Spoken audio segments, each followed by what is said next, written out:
What's ahead of these young players, Rich, not just getting through the next 2 rounds, but also trying to suppress perhaps what might be for them next year.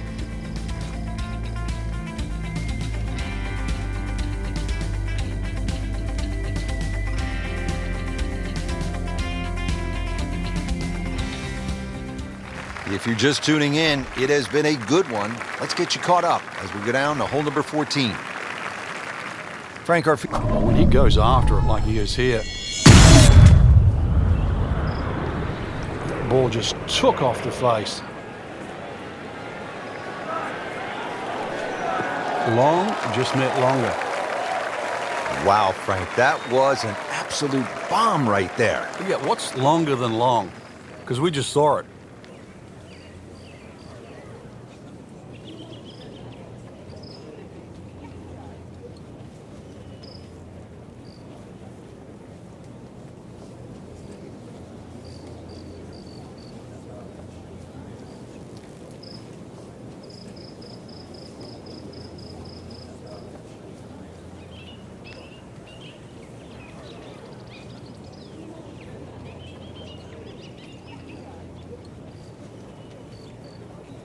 Rich, too often we're seeing like the rich kid turn pro or want to turn pro.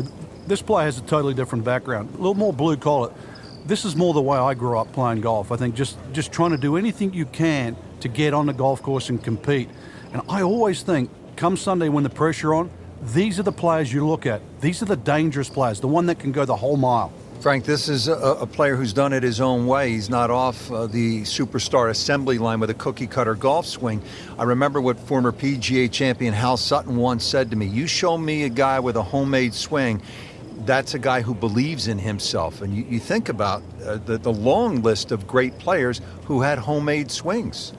Yeah, I think deep down, you're right. All those great players that you're referring to, they had the belief that their way was the best way. That's why their swings always stood out. Jim Furyk comes to mind. Lee Trevino, Raymond Floyd. I mean, it's a pretty long list.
Not terrible, but not his best. Yeah, outside chance, really, for birdie, but really, it was a rather poor approach shot. This for another birdie on this hole on the week.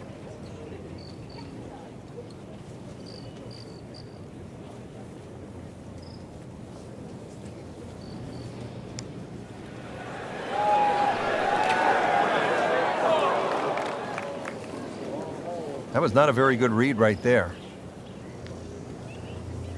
Been pretty good all day from this distance, just trying to take care of business.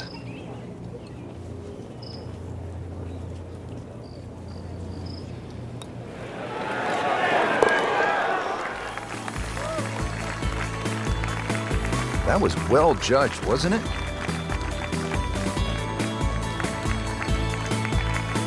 Frank, the 15th hole certainly has the respect of the professionals. But you're right, this is a positional hole where just keep the ball down the left center.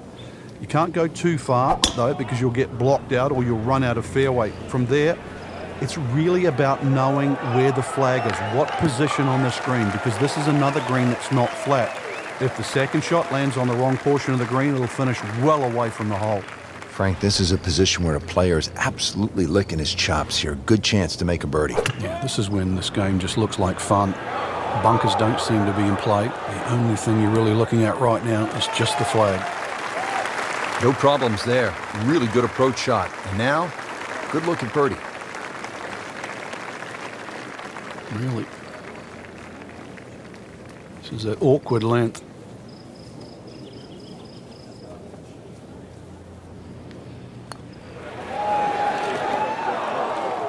Good try, just didn't quite read the break, Frank.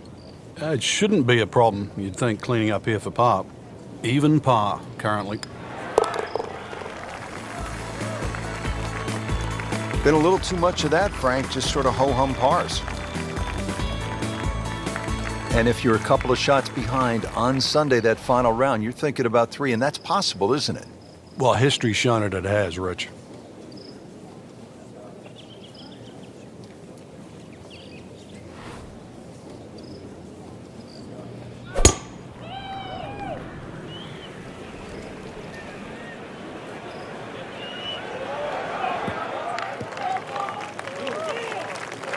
They'll be pretty happy with that 290-yard poke off the tee. Second shot.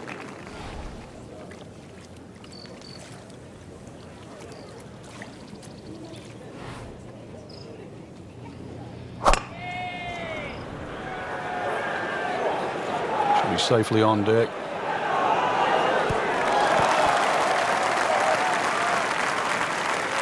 Well, that one didn't work out.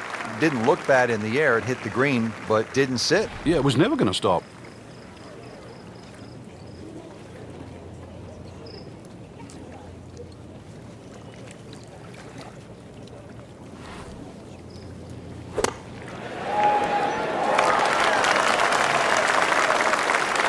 See if you can get this one to drop here at the 16th for a birdie.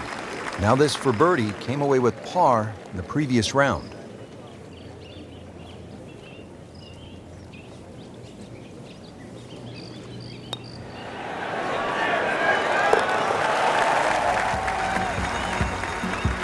Frank, I'm sure it feels good to get some red numbers on the card, but this tournament is probably too far out of reach at this point.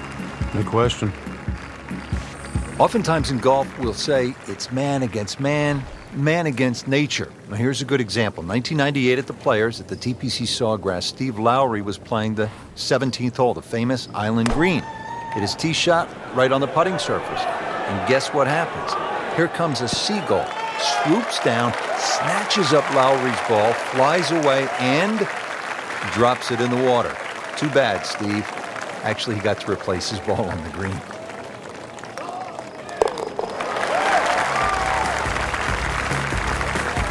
And with that birdie, into the top 25 on the leaderboard.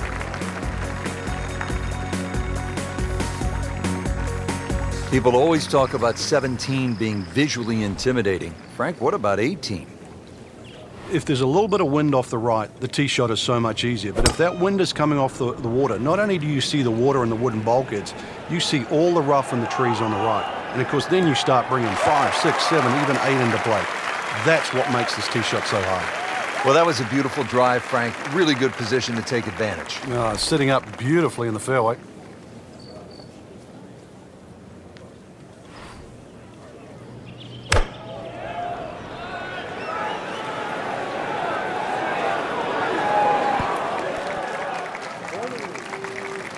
On the green and looking at a birdie opportunity. Very few can teach and play, but there's lessons to be learned in that birdie putt.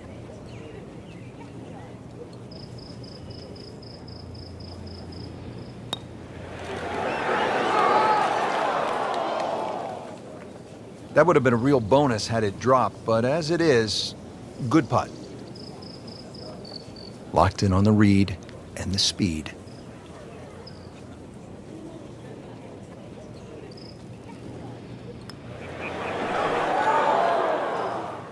Man, I just pushed it. Boy, that hurts. Well, not going to make par here. He needs this to only give up one. Frank, it's been that kind of a tournament. Another bogey. Yeah, it's not exactly a small gap between that player there and the rest of the field. That gap's got to feel like the Grand Canyon right now. Frank, what's a player feeling knowing they have one more round to go and they could have a chance at making a run and maybe win this thing? No, it's a great feeling, Rich. At this point, really, it's just about whether you can handle the nerves. You know, everybody up there is going to be feeling them.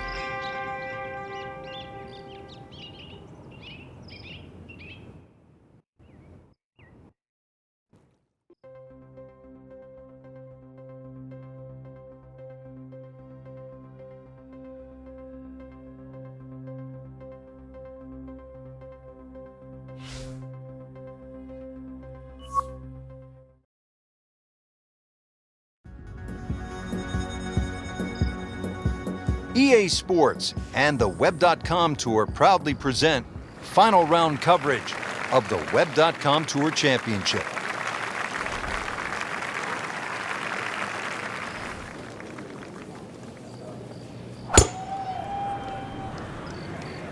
There's something about a well-hit shot.